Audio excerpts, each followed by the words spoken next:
ഈ ഭാഗത്തേക്കൊക്കെ വന്നിട്ട് ഒരുപാട് ദിവസമായല്ലോ. അതെ, ഒരുപാട് ജോലി ഉണ്ടായിരുന്നു. അല്ല, നിങ്ങളുടെ അനിയന്മാരൊക്കെ എന്താ ചെയ്യുന്നേ?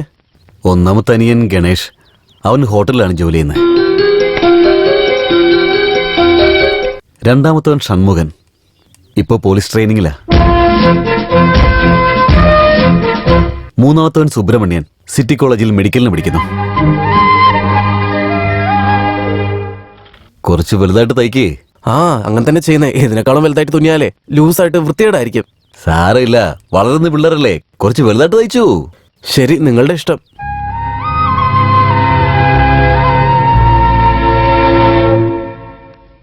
എടാ രംഗനാഥാ, നീ എന്താ തിരിഞ്ഞു നോക്കാതെ അങ്ങനെ പോയിക്കൊണ്ടേയിരിക്കുന്നെ? എന്താ അഹങ്കാരം അവന്! ഞാൻ വിളിക്കുന്നത് കേട്ടിട്ടും കേക്കാത്ത പോലെ അങ്ങനെ പോയിക്കൊണ്ടിരിക്കല്ലേ അവൻ. അമ്മൂമ്മേ, അതാരെന്നറിയോ? മോര് വിൽക്കുന്നവളാ. മോര് വിൽക്കുന്നവളോ? തലയിലൊരു കുടം പോലും ഇല്ലല്ലോ. ഇതുകൊണ്ടാ ഞാൻ പറഞ്ഞൊരു കണ്ണട വെക്കാനായിട്ട്. എന്താടാ, എന്താ നീ പറഞ്ഞു വരുന്നത്? കണ്ണട വെച്ചില്ലെങ്കിൽ എനിക്ക് കണ്ണു കാണില്ല, എനിക്ക് വയസ്സായി എന്നൊക്കെയാണല്ലേ നിന്റെ മനസ്സിലിരിപ്പ്? അയ്യോ, അമ്മൂമ്മയ്ക്കല്ല, എനിക്കാ പ്രായമായത്, ക്ഷമിക്കേ. അങ്ങനെ വാ വഴിക്ക്. പൂജാ റൂമിൽ പോയി പൂജയുടെ ഒരുക്കങ്ങളൊക്കെ ഒന്ന് നടത്തിയേക്ക്. ശരി. ചേട്ടാ, വലിയേട്ടൻ കൊടുത്ത ഈ ഷർട്ട് നല്ല രസമുണ്ടല്ലേ? അതെ, നല്ല രസമുണ്ട്. അയ്യോ, ഇതെന്താ മക്കളെ ഇങ്ങനെ? പാടത്തെ കോളത്തിന് തുണിയെടുപ്പിച്ചോണ്ടല്ലോ. ആ തയ്യക്കാരൻ അപ്പഴേ പറഞ്ഞതാ, ഞാൻ അത് കേൾക്കാതെ ഇങ്ങനെ തയ്പ്പിച്ചത്. ഇതൊക്കെ ഇട്ടുകൊണ്ട് ഇനി എങ്ങനെ നിങ്ങക്ക് പുറത്തു പോകാൻ പറ്റുക? അയ്യേ, ഇതിനൊക്കെ എന്തിനാ ചേട്ടൻ വിഷമിക്കുന്നേ? ഷർട്ടൊക്കെ കറക്റ്റായിട്ടത് ഞങ്ങൾക്ക് ഇടേണ്ട രീതി അറിയില്ല അല്ല? അതെ, അതിനെന്തിനാ വിഷമിക്കുന്നേ? ഇപ്പൊ നോക്കിക്കോ.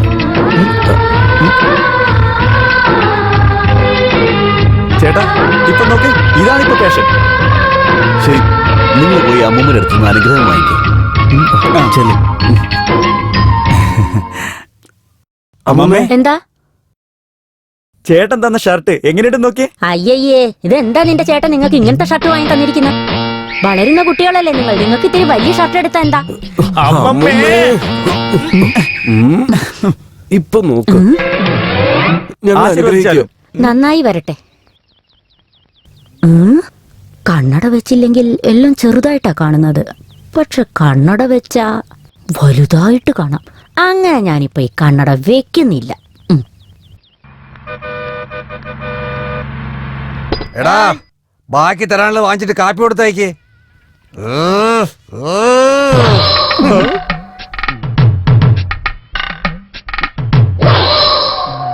എടാ മോനെ, എത്ര നേരമായി വന്നിരുന്നിട്ട് ഒന്നും കഴിക്കാൻ തരുന്നില്ലേ? ഏയ്, ഞാൻ ആരാന്നാ നീ വിചാരിച്ചോണ്ടിരിക്കുന്നേ? സർവർന്ന് നീ വിചാരിച്ചോണ്ടിരിക്കുവാ? Sorry sir, ക്ഷമിച്ചാലു. നിങ്ങള് ഭക്ഷണം കഴിക്കാൻ വേണ്ടി വന്നതല്ലേ?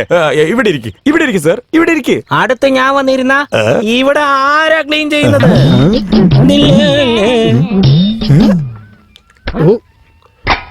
എന്താ ഇത്? ഞാൻ ചോദിച്ചതെന്താ? ഓണിയൻ ദോശ. ഉള്ളി എവിടെ? ഇത് എവിടെ ഉണ്ട്? ഇതെന്താ? ദോശ. ഇത് ഉള്ളി. രണ്ടും ചേർന്ന ഉള്ളി ദോശ. നിങ്ങളെന്താ ചോദിച്ചത്? ഉള്ളി ദോശ. അപ്പൊ ഇവിടെ ഉള്ളതോ? ഉള്ളി ദോശ. എന്നാ വെട്ടി വീഴ. ഗണേശ, വന്നു മുതലാളി. നീ നല്ല പണിയാ ചെയ്തത്, നല്ല പണി. എന്റെ ഹോട്ടലിലേക്ക് എത്ര എണ്ണ നീ ലാഭം ഉണ്ടാക്കി തന്നത്. മുതലാളി, ഈ മാസം തരാനുള്ള ശമ്പളം കുറച്ചും കൂടി കൂട്ടിത്തരാണെങ്കിൽ. ദോശ കരിയുണ്ടോന്ന് പോയി നോക്കിയേ. എവിടുന്ന് വരുന്നു ആവോ?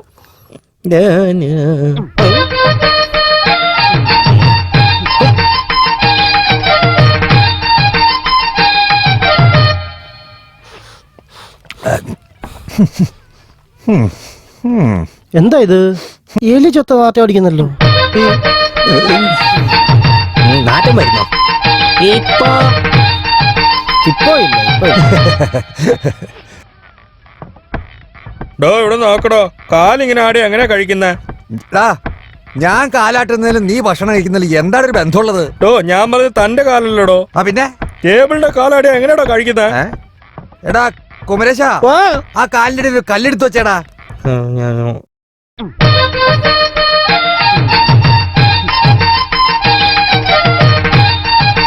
സൂപ്പർ കല്ല് മൊലാളി, ഞാൻ വെച്ചു. ഇപ്പൊ ശരിയായില്ലേ? ശരിയാ. ഗണേശ നാളെ ഞാൻ നാട്ടിലേക്ക് പോവാ. അറിയാം. ഇനി നീ എനിക്ക് ഇഷ്ടപ്പെട്ട വളകൾ വാങ്ങിത്തരോ? അത്രയല്ലേ ഉള്ളൂ. ശരി, ഒന്ന് പെട്ടെന്നാവട്ടെ, ബസ് എടുക്കാൻ ടൈമായി. എന്നാ പോയി വരാം. ശരി, പോയിട്ട് വരട്ടെ. നന്നായി വരും മോളെ. എന്നാ വരാം.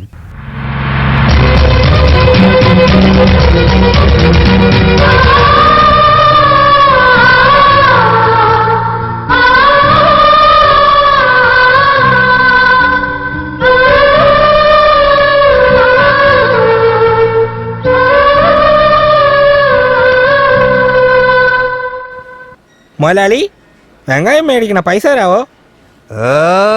എപ്പാ നോക്കിയാലും പൈസ എന്ന് പറഞ്ഞോണ്ട്. ഓ, ഏതോ വലിയ പാർട്ടി വരുന്നുണ്ടെന്ന് തോന്നുന്നു. ഇയാളെ വെച്ചോണ്ട് നമുക്കൊരു പുതിയ ഹോട്ടൽ തന്നെ അങ്ങോട്ട് തുടങ്ങാം.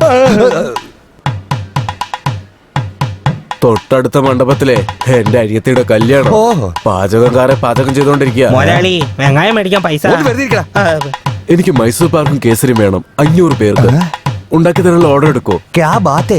ഈ പലഹാരമൊക്കെ തിന്നിട്ട് നിങ്ങൾ ബാത്റൂമിൽ എങ്ങോട്ട് പോകും? ഇത് വെറുതെ കണ്ടോ? സാറ് പറഞ്ഞോളൂ സാറേ. സാർ പറഞ്ഞു ഉച്ചയ്ക്ക് 100 പേർക്ക് 2 വിധ പായസമായിട്ട് നല്ല പ്യൂർ വെജിറ്റേറിയൻ മീൽസ് വേണം. മുതലാളി കട മൂടിയേക്കും മുതലാളി. നീ ഒന്നും മിണ്ടാണ്ടിരിക്കണ്ടോ? സാറ് പറഞ്ഞു സാറേ. പിന്നെ വൈകുന്നേരം റിസപ്ഷന് ഉഴുന്നുവടയും പരിപ്പുവടയും ബജിയും പിന്നെ ചമ്മന്തിയും ഇതൊക്കെ ചെയ്യണം. നല്ലൊരു ഓർഡർ ആണല്ലോ. ഇവന്റെ പൈസ വാങ്ങിച്ചിട്ട് പഴയ കടമൊക്കെ തീർത്തു കഴിഞ്ഞാല് എന്നിട്ട് പിന്നെ ഒരു പണി കൊടുക്കാം. മുതലാളി വെങ്കായം. നീ ഒന്നും മിണ്ടാതിരിക്കണ്ടോ? നിങ്ങൾ പറയൂ സാറേ. ഇതൊക്കെ ഓർഡർ ചെയ്യാൻ ഒരു നല്ല ഹോട്ടൽ ഉണ്ടെങ്കിൽ ഒന്ന് പറഞ്ഞു തരുമോ?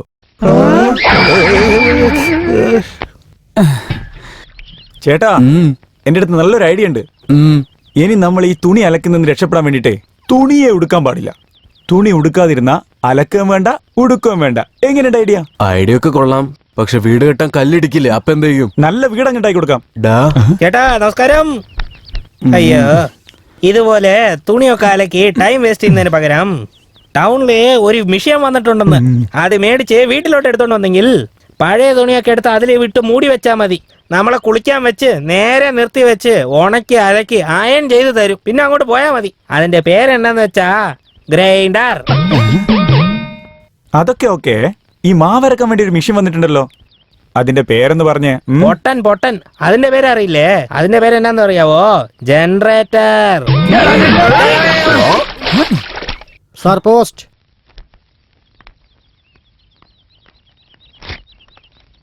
ആരാ മോനെ കത്തയച്ചിരിക്കുന്നത്? സിറ്റിയിലുള്ള നമ്മുടെ രാജീവില്ലേ, അവന്റെ ഭാര്യ അയച്ചതാ. ഈ മാസം നാട്ടിലേക്ക് വരുന്നുണ്ടെന്ന്. ഏതോ ഒരു ഫാക്ടറി നമ്മുടെ നാട്ടിൽ തുറക്കാൻ പോവാത്രേ. എന്റെ മകളുടെ പഠിപ്പൊക്കെ കഴിഞ്ഞു. അവള് കുട്ടിയായിരുന്നപ്പോ കണ്ടതല്ലേ. ഈ കത്തിനോടൊപ്പം അവളുടെ ഫോട്ടോയും അയക്കുന്നുണ്ട്. അല്ല, ഇത്രയും നാളിന് ശേഷം ഇതെന്താ പെട്ടെന്നിങ്ങനെ? നിനക്ക് മനസ്സിലായില്ലേ? പെണ്ണിന്റെ പഠിപ്പ് കഴിഞ്ഞു, നിങ്ങൾ ഇവിടുന്ന് പുറപ്പെട്ടു വന്ന് പിള്ളേരുടെ കല്യാണം ഒന്ന് ഉറപ്പിച്ചു വെക്കേന്നാണ് അർത്ഥം. ആഹാ, അങ്ങനെയാണോ കാര്യം?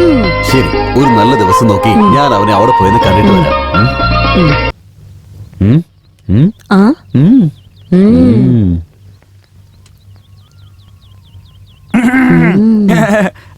അമ്മമ്മേ, ഫോട്ടോ ഒന്ന് കാണിച്ചേ. അമ്മമ്മേ, ഏട്ടത്തിന്റെ ഫോട്ടോ ഒന്ന് കാണിച്ചേ. അമ്മമ്മേ, ഏട്ടത്തി നല്ല. ഇതെന്താ പല്ലിങ്ങനെ ഉമ്മെന്നുള്ളത്? ഊന്നാണല്ലോ ഉള്ളേ. തേങ്ങ ചിരകാൻ പറ്റും അല്ലേ അതെ മോനെ? അമ്മമ്മേ, തേങ്ങാച്ചരവ് പോലുണ്ട്. കോങ്കണ്ണ് വേറെ. കോങ്കണ്ണത്തി. ഏട്ടാ, ഇതെന്താ ഏട്ടാ? ഏട്ടത്തിയുടെ ഫോട്ടോ കോലം കെട്ടുപോയല്ലോ. അത് കുഴപ്പമില്ല, പോട്ടടാ. എന്തായാലും അവളാണ് എന്റെ ഭാര്യ എന്നുള്ള കാര്യം നിങ്ങൾ തീരുമാനിച്ചു. ഫോട്ടോ കാണിക്ക്. ഏട്ടാ വേണ്ട ഏട്ടാ, ഇത് കണ്ടു കഴിഞ്ഞാൽ ചേട്ടൻ പേടിച്ചു. ഒന്ന് താടാ. ശരിക്കും വേണ്ട ഏട്ടാ. കുഴപ്പമില്ല, ഏട്ടാ, എന്താ ഈ പറയുന്നത്? ഇങ്ങോട്ട് താടാ. ഏട്ടാ, ഏടത്തി.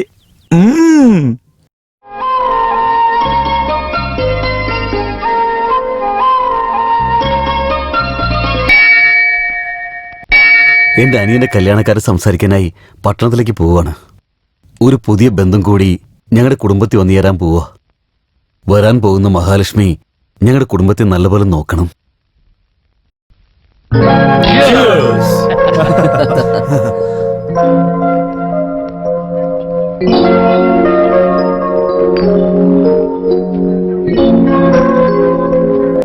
പുതിയ ബ്രാഞ്ച് തുടങ്ങാൻ പോകുന്ന സാറിന് വൺസ് അഗൈൻ എന്റെ ഹാർട്ടി കൺഗ്രാറ്റുലേഷൻസ്. Thank U.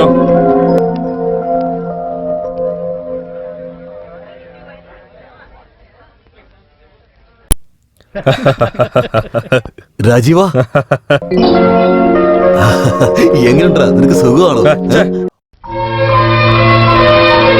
എന്തായാലും ഇങ്ങനെ നോക്കുന്നത്? അത് ഞങ്ങൾ രണ്ടുപേരും ഒരേ നാട്ടുകാരാ. കുട്ടിക്കാലം മുതൽക്കേ ഞങ്ങൾ ഫ്രണ്ട്സാ.